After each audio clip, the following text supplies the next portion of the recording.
বোম্বাই মরিচ দিয়ে এগুলো এখন খেয়ে খেয়ে রিভিউ দিচ্ছি।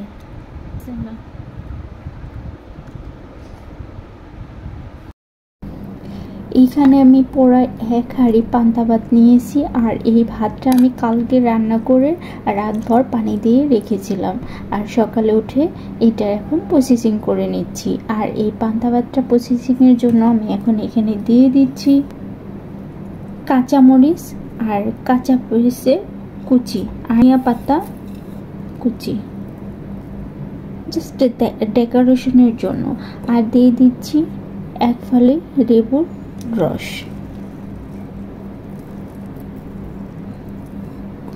এগুলো দেওয়া হয়ে গেলে আমি এটাকে একটু নেড়ে দিচ্ছি, আর এখন দিয়ে দেব স্বাদ অনুযায়ী লবণ। সুন্দর একটা ফ্লেভার আসার জন্য আমি এখানে বোম্বাই মরিচটা দিয়ে দিচ্ছি, আর দিয়ে আমি এটাকে একটু নেড়ে দিচ্ছি। এখন ঢাকনা দিয়ে ঢেকে রেখে দিচ্ছি, দ্বিতীয় ধাপে চলে যাচ্ছি।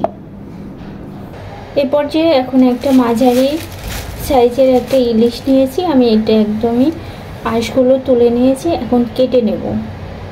ওয়েট করুন।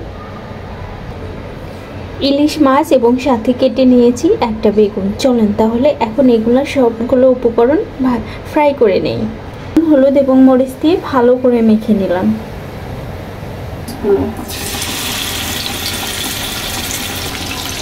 ফ্রাই প্যানে সবগুলো মাছ দিয়ে দিয়েছি, এখন সুন্দর করে মচমচে করে ভেজে নেব। এবার উল্টে পাল্টে সুন্দর করে ভেজে নিচ্ছে। উল্টে দিলাম, কিছু মতো করে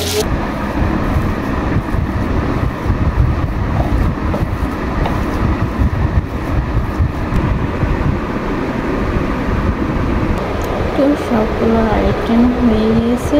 এখন আমরা চলে যাব পান্তা ভাতে। এখন আমরা পান্তা ভাতে প্লেটটা সাজিয়ে নিচ্ছি।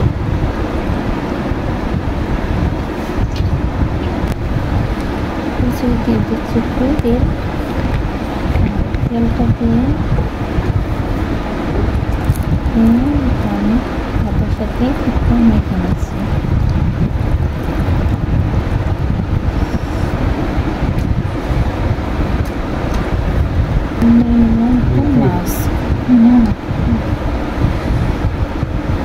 এখন আর খেয়ে নেব বোম্বাই মরিচ দিয়ে এগুলো। এখন খেয়ে খেয়ে রিভিউ দিচ্ছি।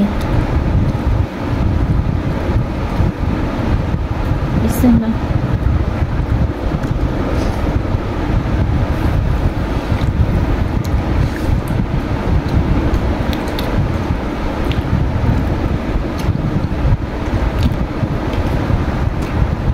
আজকে 5টা বোম্বাই মরিচ কিনছি।